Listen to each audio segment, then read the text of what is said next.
Adria Perez, welcome to the Emerging Litigation Podcast. Thank you, Tom. I've been looking forward to it. Okay. Yeah. And I stepped all over you. That's fine. We can keep moving. So I'll just give a brief introduction here about what we're going to talk about. So federal AI policy is moving quickly from broad principles to real legal action. In 2026, the DOJ announced an Artificial Intelligence Litigation Task Force. This is a group created to challenge state AI laws that the administration views as inconsistent with a national, minimally burdensome framework. How am I doing so far? You're doing great, Tom. Okay, thank you. I can read. At the same time, the DOJ prosecutors have also signaled what they expect companies to be able to show about their AI controls, risk assessments, governance, and evidence that AI is being used responsibly and lawfully. We want that. So what does all this mean for in-house counsel? We're trying to build AI governance that holds up under scrutiny from the federal government, whether the issue is compliance or internal investigations or AI misuse like deepfakes. And just quickly, you are a partner in Reed Smith's Global Regulatory Enforcement Group, and you're a former member of the Volkswagen AG Independent Compliance Monitor and Auditor team, right?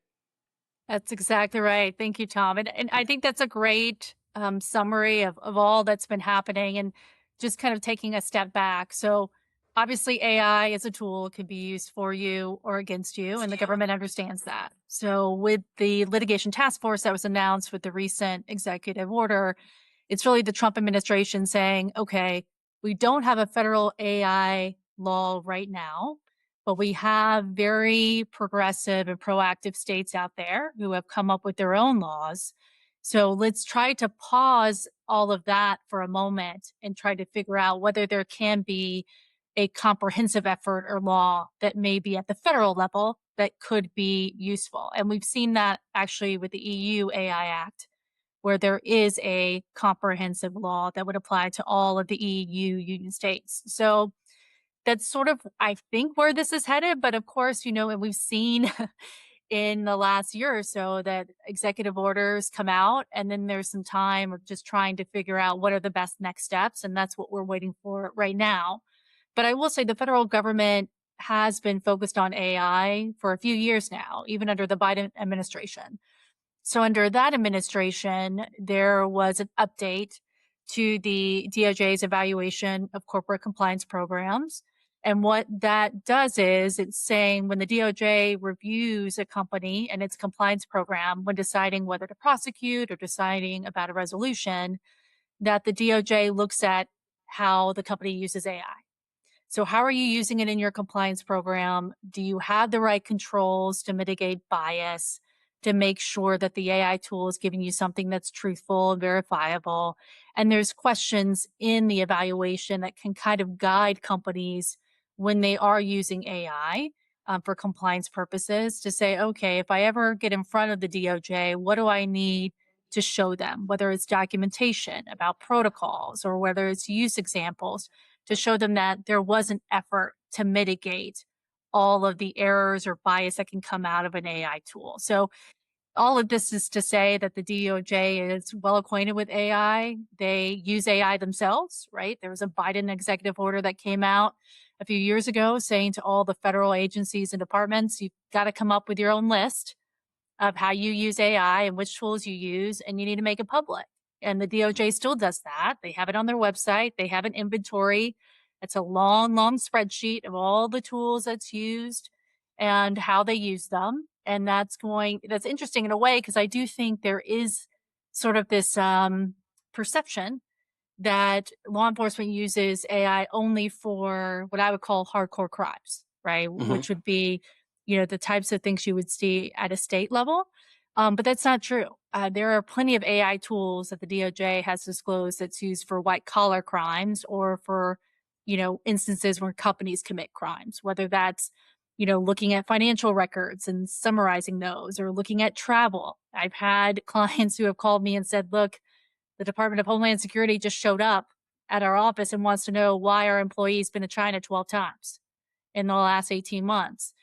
that's through AI. They're able to summarize across sources in a better, more enhanced way than they ever have before. And they're going to continue to do that in order to see if they can predict or detect crimes. Yeah. Yeah. You Mhm. can see room for just tremendous uh, advantages in terms of identification and research and digging in. You can also see room for just crazy levels of abuse. Um, so I guess that's with a lot of things, a lot of inventions and transformations. Certainly the internet was that way. It was so awesome. And yet, oh my God, so crazy, online banking, amazing, but just a new Mhm. way to steal. But, so that's good. So, you mentioned the DOJ memo, the executive order, and then there's an evaluation of corporate compliance programs. And I'll put a link to those in the show notes so people can read them for themselves. Um, so so it's aimed at state laws, and the executive order emphasizes a single national framework. So the legal risk map for companies may shift as federal and state approaches collide, and as policies might shift, because I think that happens. I'm sorry, Occasionally. I didn't mean to. I laugh at myself. So so what should in-house legal teams expect this year, both from the DOJ federal posture and from some of the state activity that we see evolving? You're gonna see something that's akin to what we saw with ESG, and I know ESG is not a popular acronym these days, given the current administration, and that's another policy change that you and I can laugh about, right? But there was a time before this administration where it was really difficult to understand where the enforcement efforts were going to come from. Is it states? Is it federal? And then Right. when the Trump administration came in, it was the states, particularly the AGs in New York and California saying, we're not giving up on ESG, and we still have laws that you must abide by, particularly in California. And so there was this unpredictability of, okay, well, the federal government may not be so focused on certain things, but the state government and law enforcement and authorities are.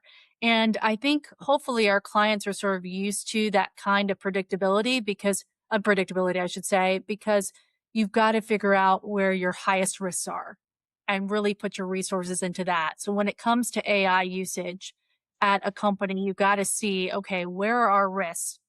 I'm guessing because California is such a large economy that most companies are doing business in California. So you need to look at, okay, what are our risks there? And then how can we mitigate those if the federal government is not going to be as active in enforcement? But I think what you're seeing from the Trump administration is, look, there's unpredictability here and we want some control over it. And so we're going to look at it, and having control over it from a federal perspective actually could ranch up other risks, right? Increase other risks that companies need to be aware of. So, but I will say this, despite government enforcement, and I do have cases right now where we have employees at companies who are using AI to commit crimes. I mean, it's definitely happening.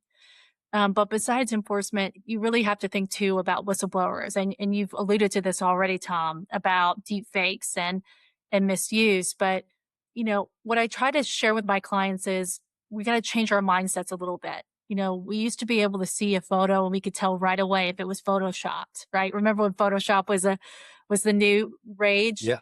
Right. Now it is so hard to see an image and know whether it's AI generated or not because the images are so good. I mean, they're so Yeah. enhanced these days. And even yesterday, I was scrolling through some videos with my daughter, and we were laughing about this one video, and she was like, "Oh, that's AI generated," and I was like, "Are you sure?" I It know. looks so real. And I literally had to scroll to the bottom of the comments to see that it was AI generated.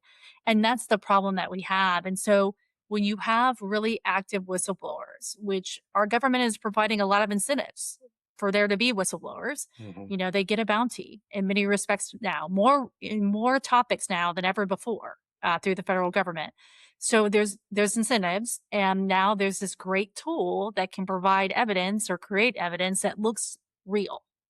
And so a lot of what we're doing right now is trying to educate our corporate clients on, what are ways that whistleblowers can create evidence. And it even can be mundane things that get you thinking, that get you to issue spot. Like, for example, I saw this great post. And it was actually referenced in a New York Post article where DoorDash customers were taking a picture of the food they received and then using AI to make it look as if the food was not cooked through or maybe was rotten.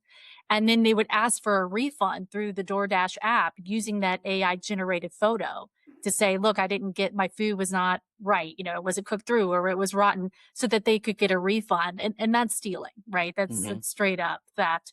And Yeah. so it's interesting how these mundane examples that are happening every day gets you to think about the bigger examples that can Right. happen in a corporate context. Yeah. I mean, it's amazing. What you're looking at right now. You're looking at me.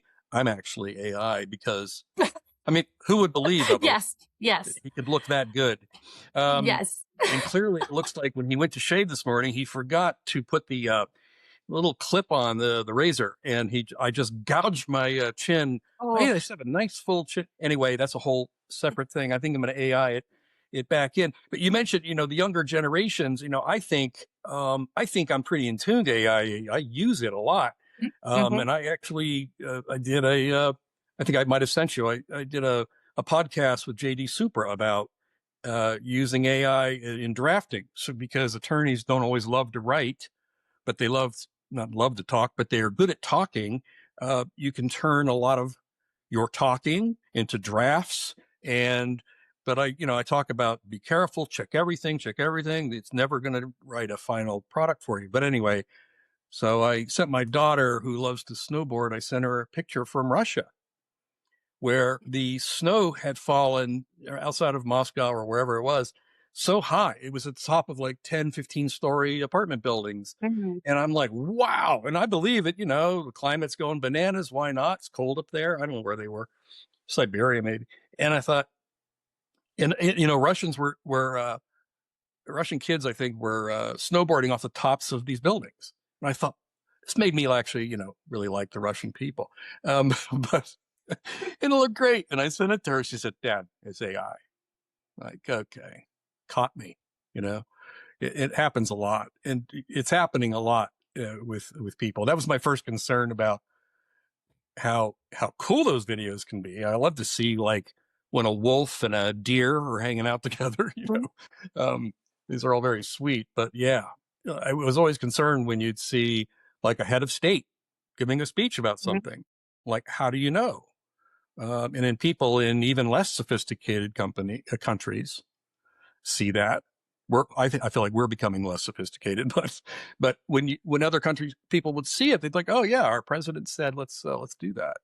So anyway, I feel like that. I feel like the stuff should be marked like a cigarette label, almost, right? And if it doesn't have that, That's right. That's right. And I think there are some requirements on certain platforms that you have to market. But like I told you, I had to like scroll down pretty far yeah, through all yeah, these hashtags to actually find it in the video yeah, that my daughter and I were viewing. But the reason why I'm laughing is because it's again, these images are so good and so they are. enhanced that it is, and it makes you feel a little not so sophisticated and not so smart when you're especially with me when my 12-year-old is telling me, "Don't you Yeah, see it's AI?" But it's again, it really grabs you. And some of these mm, videos and images, it really produces emotion, right? So yeah, you're sitting there like shocked or yeah, you're angry or what have you. And that's what I mean, I think breeds some of the concern for our clients is they're thinking, I could get something and I'm not even sure if it's real. Like, what should I do next? And I'll give you an example. Like a few weeks ago, I had a client who received a tip that one of their blue collar workers may have been in conversations online with minors, and it was not an appropriate conversation. It was illicit conversation, and so we received images of the conversation, like the chat, and I wasn't sure at first whether it was actually real or not, because I again AI quality is high, and so we had to do some things to make sure that it was actually legitimate before we sat down and talked to that person. And so we went through with the help of their IT department, but we also will hire forensic consultants to help us with this. Is looking at metadata and trying to understand, is there some sort of indicator in the metadata that would show that it was actually generated on a platform that is Yep. is an AI platform or what have you, looking at it to see, okay, because we don't want to assume every single time someone sends us an image or a video that it's accurate. We need to do our own due diligence as part of the investigative process. And most of our clients, of course, have an investigative protocol that they use. But just like with a paper document, you need to make sure and you need to double Mhm. check that it's actually accurate before you start assuming things and bringing up allegations.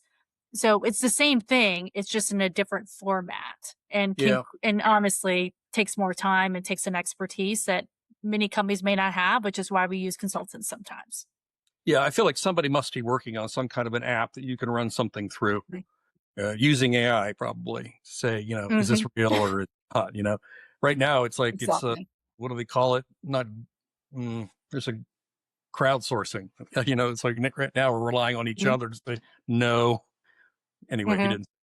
So what? So moving on to really kind of practical things, what specific controls should in-house teams have so they can demonstrate that they're using AI responsible, they're overseeing the use of AI responsibly across their organization?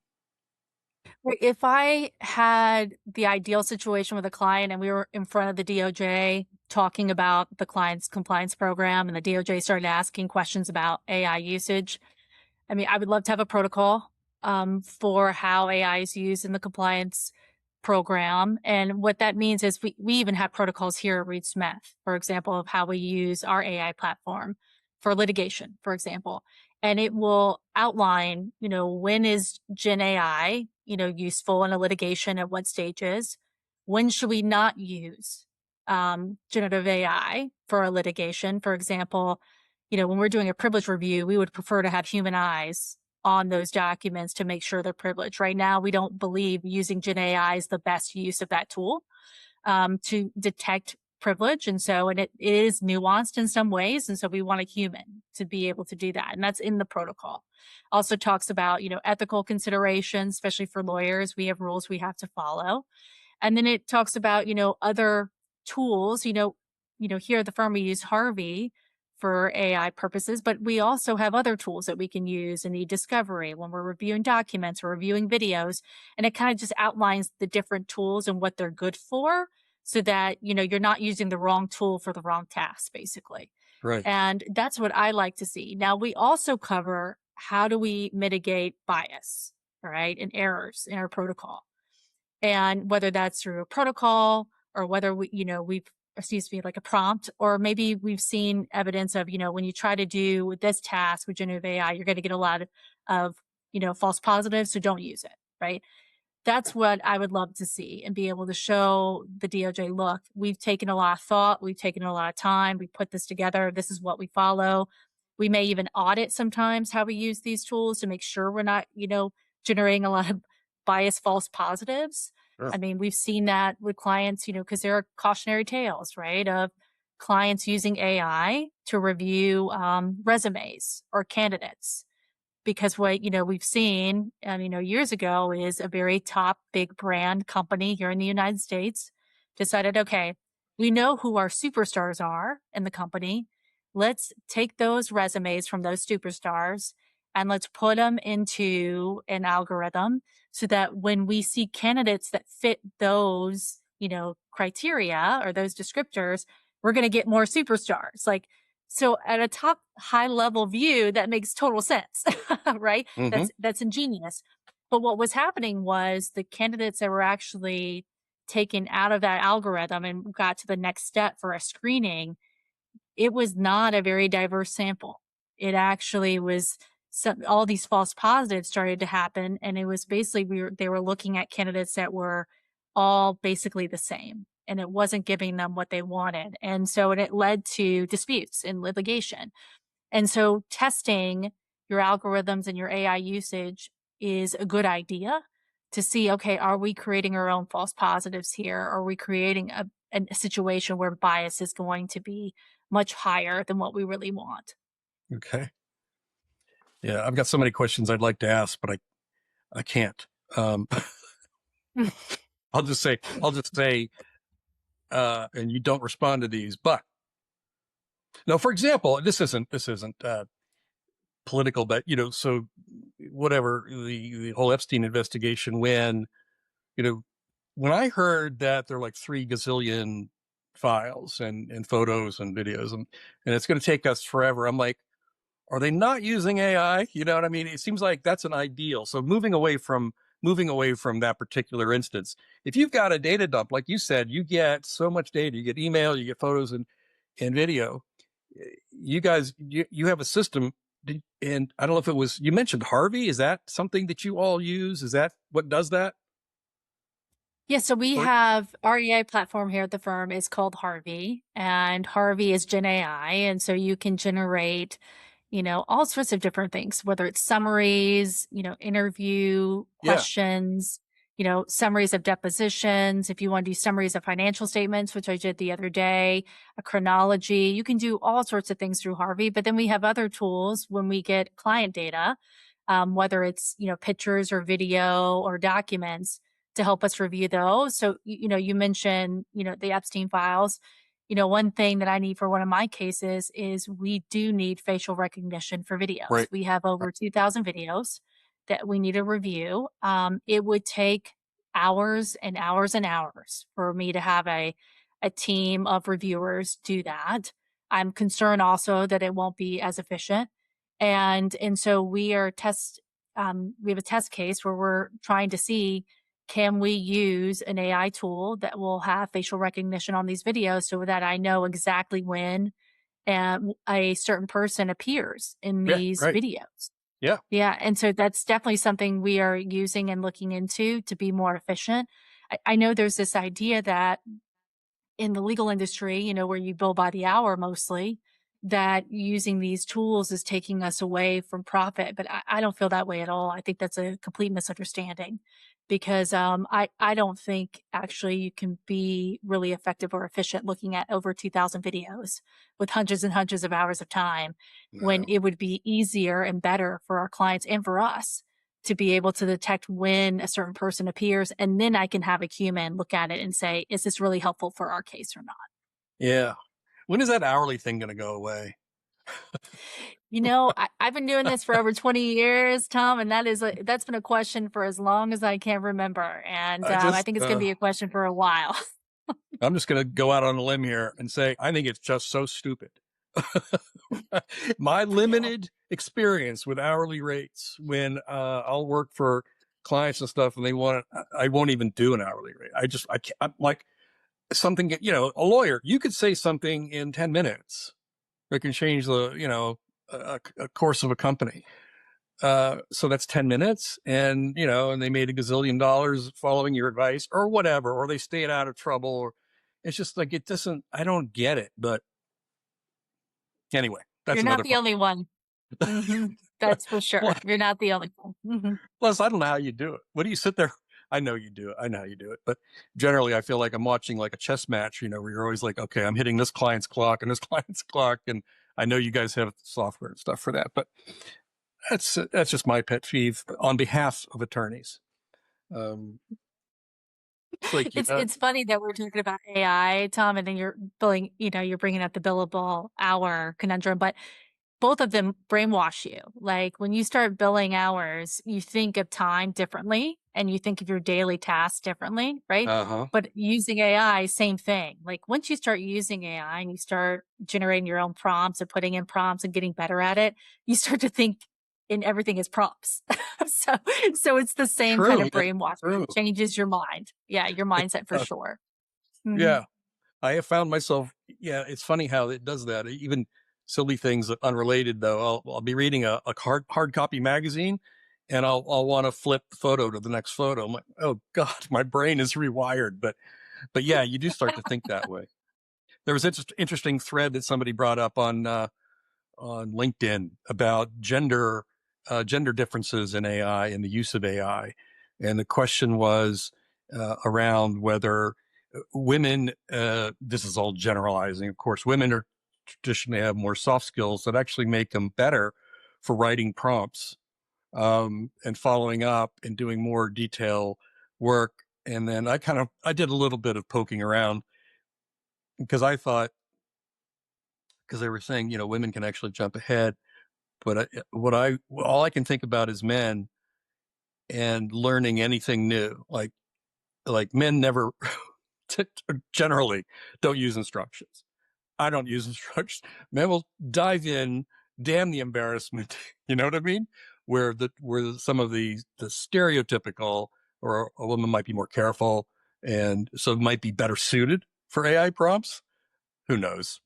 It's always fun to talk about. Interesting. Yeah, and I'm Yeah. sorry to interrupt you, but that's really interesting. I have not seen that, but I can tell you just from my own experience, when I first started doing prompts, I kept starting off with the word please. And Me I was like, I too. wonder why I'm doing that. Yeah. I, Maybe, yeah. And I don't know if that's changes anything. I haven't tried it to see if I it think it, changes anything, but I would start off with please. And then I felt like I had to give a lot of background to help the platform sort of understand where I was headed. Mhm. But it's so interesting, like how prompts can really change over time and how you can improve yourself on prompts. But also, I've wondered another thing. So I received a summary of a deposition that was generated through our platform, Harvey, and it was interesting because I was really asking for what are the inconsistencies. So this plaintiff has, filed a complaint against my client, alleged a ton of things, right?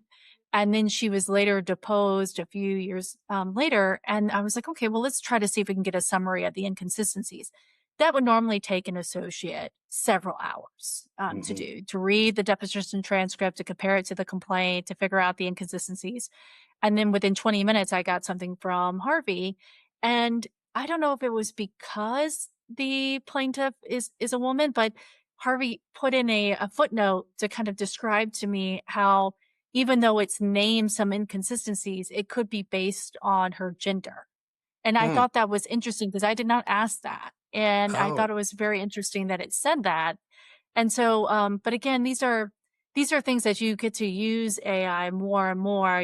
You kind of understand like what to look for and what can be helpful and what may not be as helpful. But I literally looked at the deposition summary on a plane and I out loud said, "Oh wow!"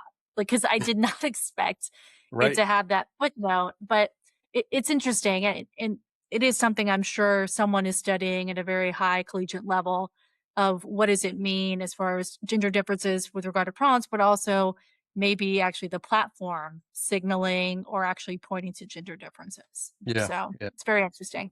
I'll send you a link to that post. I forget the woman's name off the top of my head, but she does a lot of posting on LinkedIn and asks good questions. I thought that was a fun one. Um, Hmm. so getting back to all of this, so what investigation workflows and guardrails have proven effective, especially around validation, privilege, and documentation that stands up to scrutiny? Yeah, I know we talked about the protocol. I'll just give another example of a workflow that I think works really well. And it also is a control, which is once you start training business personnel on potential deepfakes and you give them examples, like the DoorDash example, or we like to show a video that one of our partners created to show that, anybody can create a video through AI and through public sources of AI, actually. um, you then are going to start to get a lot of business personnel reaching out to compliance and saying, "Is this real? Is this real? Is this real?" Right? Especially, and that's great because that's what issue spotting is about. Is when you're looking at things differently, you're going to keep, referring back to compliance and saying, "Hey, can you see if this is real? If this is real?" And so, a lot of my clients, what they've done is they have put in an escalation procedure. So when that comes in from a business person saying, "Look, I received this document from a vendor overseas and it looks a little off to me. Can someone please look at it and see if it's real or if it's generated by AI?" Then it will go through a procedure where it will go through compliance to an IT person who will have the expertise to help them sort of figure out, okay, do we think it's real or not? If is real, then it will go through the compliance piece and up to legal. If they're not sure, then I will get contacted and we'll look into a forensic consultant to see, what the issue could be or if it is real or not. But that escalation procedure is really important, right? And it's just an Mhm. extra check, but through established processes, because I'm sure companies have, they've done this before in other areas where they had these escalation procedures to say, okay, we're going to have to bring in experts throughout the company to help us figure out what is the issue and what is the next step. And that's Yeah. really important. And I would say too, Tom, just to kind of throw this out there because I don't think our clients do it enough, is if you're a public company and you have a board of directors, they're all very interested in AI and AI usage at the company. And some of our clients have board committees that are focused on technology or emerging technology and the risks. But I would say to compliance departments, legal departments, you should be bragging about your use of AI and what protocols you have to your board. They want to hear about it, and it's interesting to me that when I'm reporting to a board committee or a board about an issue, and I bring up, isn't it great that our legal and compliance departments use AI for X, Y, and Z? Sometimes the board members are just surprised, and I'm surprised they're surprised because that's something that really should be promoted. And legal and compliance, oftentimes people think of it as a way to expend resources and spend money, and they're not bringing value to the company. That is not the case. And this is one of those areas where legal and compliance programs can say, we actually are bringing value, and this is how we're bringing it through AI. So I just want to Yeah. encourage people to do that. Yeah. I think it's here. Embrace it, and learn how to use it. Learn how to use it ethically and responsibly. And because obviously you can use it badly, but you can use a chainsaw badly. I don't know why I came up with that metaphor, but yeah, you've got to. It's like I said, it's here. I've got a nephew who teaches writing at the University of Wisconsin, and this is a big deal for teachers. So how are kids? And as somebody who's written his whole life, and one day I'm going to get quite good, but he's got an issue where he can kind of spot it. I was working with an SEO company who was advising us on a client on AI. And it said, here's a list of words that AI will always use that you want to avoid. And there are things like, if I'll ask it about a court decision, I say, give me a summary of this court decision or this lawsuit. And it always say, in a landmark lawsuit against so-and-so, I'm like, as I've told it, never use landmark. You don't know if it's landmark. Landmark's a very, you got to know more than I know and more, that to make it a landmark. But maybe somebody somewhere, they just like the word landmark. They like the word landscape. In the AI landscape is going to be like, okay, there's certain words like that. So I've actually told my AI, stop using landscape and never say landmark. In fact, don't use adjectives because that's subjective stuff. So, but anyway, yeah, my nephew, I have a feeling what he said was they're going to do more in-class writing, get the old blue book and pen out. And even if it's just short, you want to see that somebody can put their thoughts down coherently on paper, but otherwise teaching them to use it and identify. But you talked about using forensic folks, and while you were saying it, I was thinking, why don't you just save some money, and send it to your daughter to see if it's real or not? Because I think the kids of a certain age, Great point. Yeah. There's a great book called Really great point. Yeah, there's a book called The Mindset List that actually is from a professor at Beloit College, also in Wisconsin. I don't know why I'm giving them a plug, but but it's like if you were born in 1968, you will never know a world without so and so. It's like my kids will, for example, they were born in 91 and 93. They'll never know a world without computers, without a mouse. When they're like 2 years old, they're navigating a mouse. It's like, okay, this thing over here is going to make that thing over there move. So it's a cool list, but kids now are going to be like, they won't know a world without AI. So they'll always be on the lookout, for fakes. That's exactly right. And can I just double down on what you just talked about adjectives and the use of landmark and landscape? We see more whistleblower complaints in the last, 4 to 5 months that are 20 pages. They have a lot of adjectives, like you're mentioning. They have every potential statute known to man, most of which do not apply.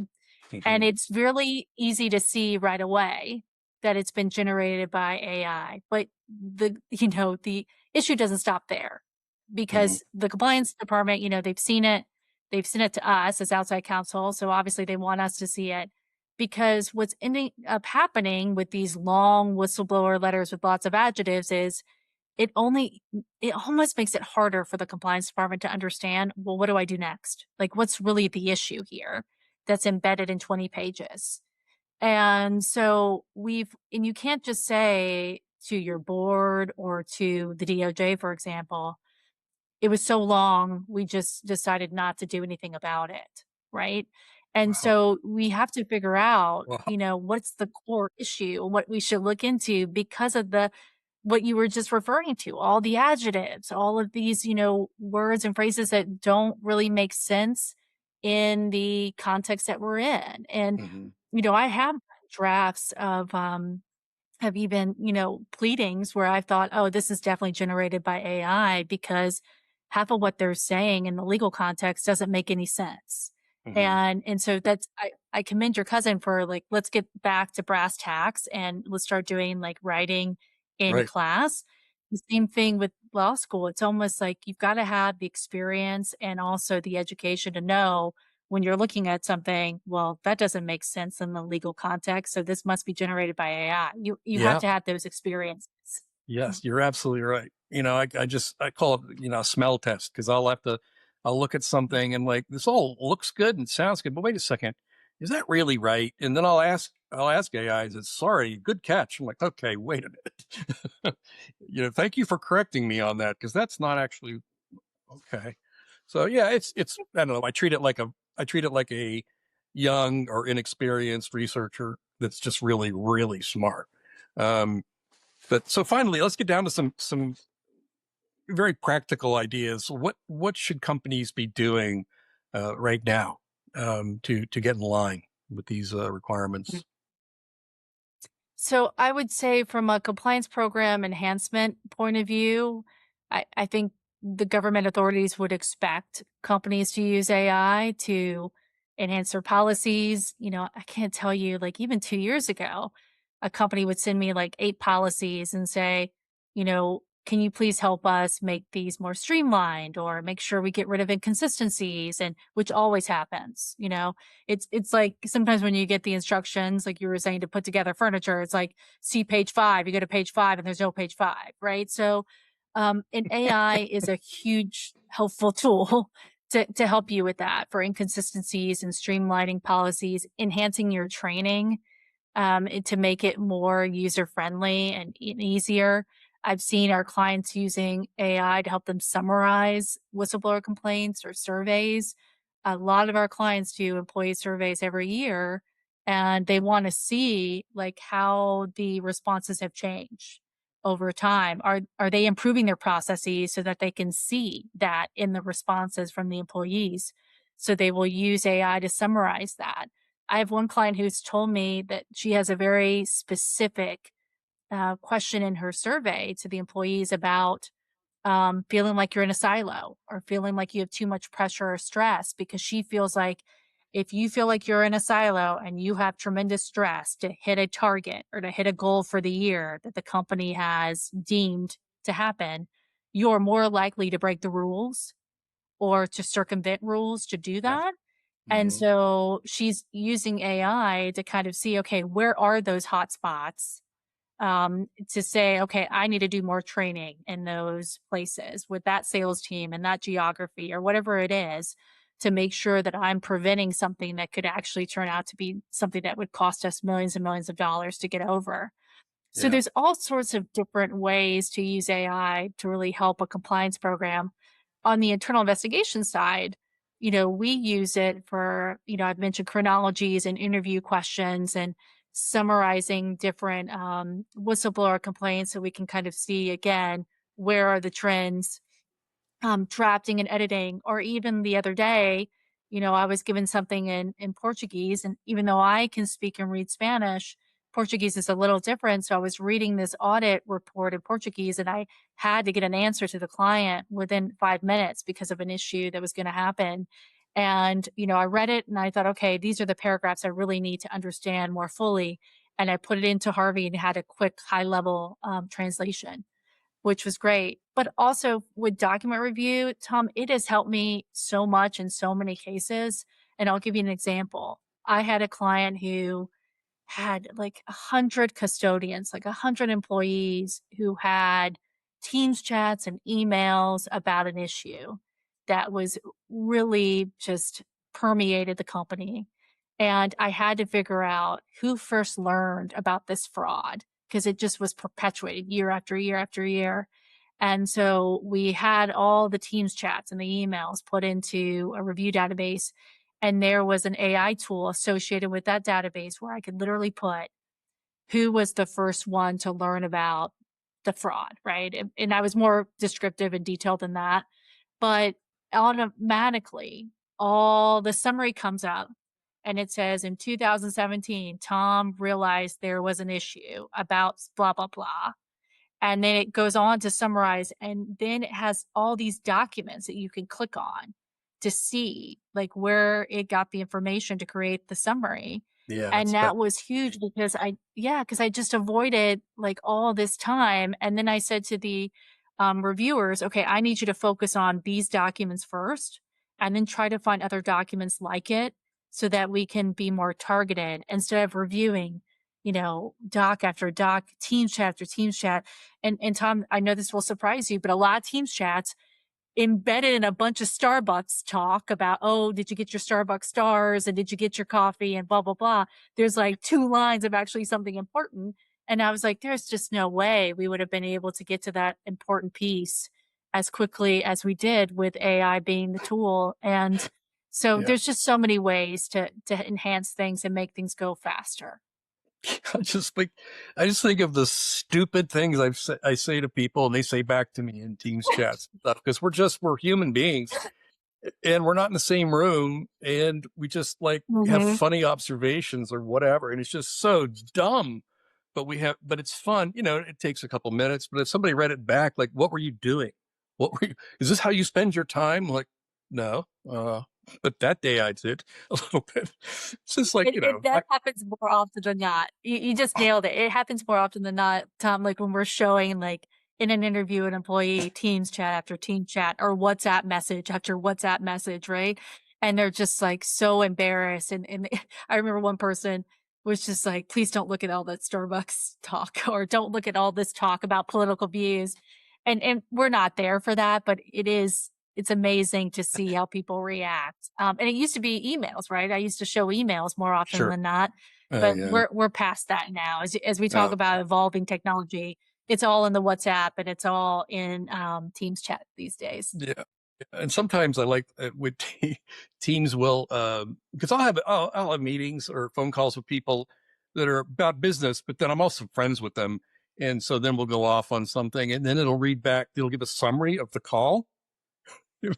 Tom shared his bizarre experience on spring break and when he was 20 years old, and he ended up in jail. And Sarah responded that I hope he's learned whatever. It's just so it treated it so formally, like our goofy talk. I'm like, oh, okay, that didn't need to be in there.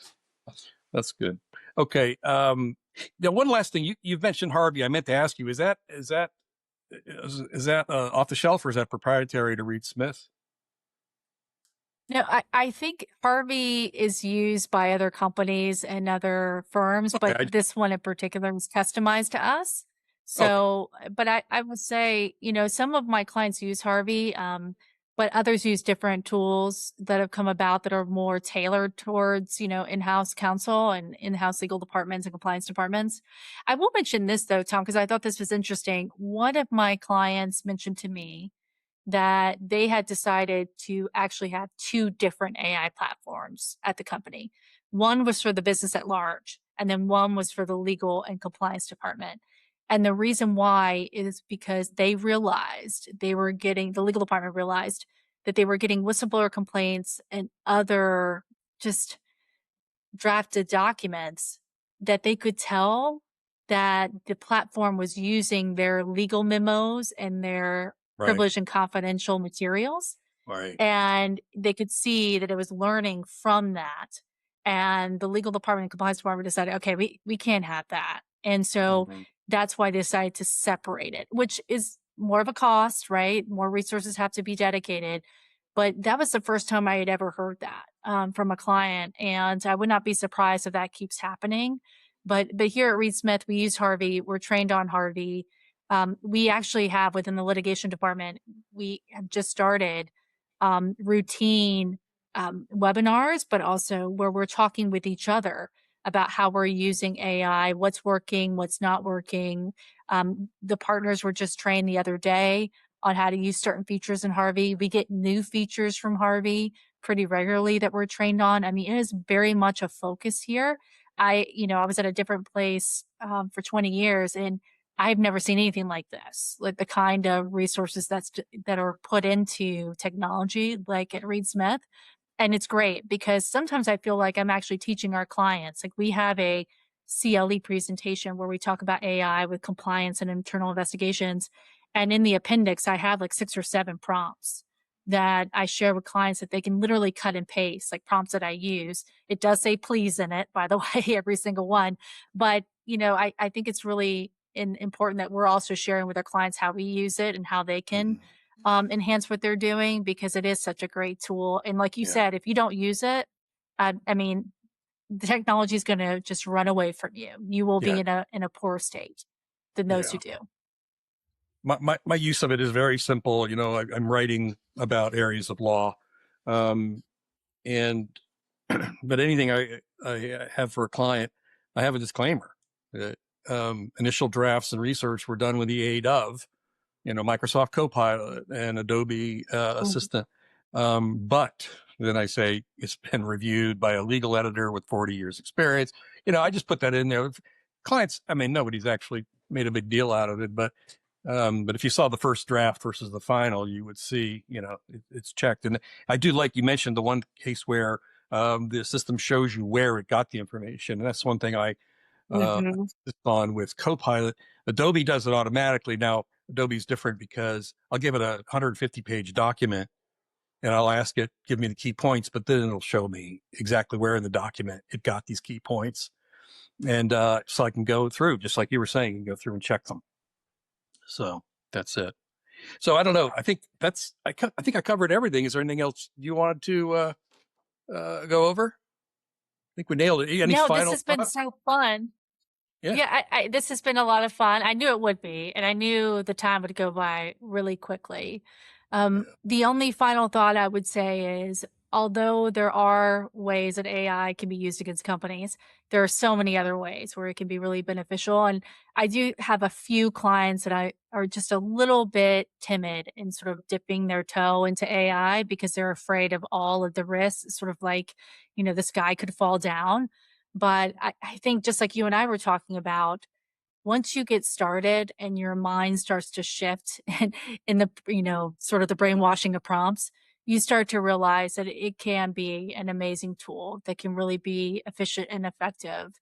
But like you said, Tom, having experience and being able to see what actually is useful with AI is imperative. So I really appreciate you allowing me to talk about it. Would love to talk to you anytime. This was a lot of fun. I knew it would be. And I just appreciate everybody listening. Yeah. Well, thank you, Adria. Thank you very much. We will do it again. You have a good rest of your day. Excellent, sir. Have a great day.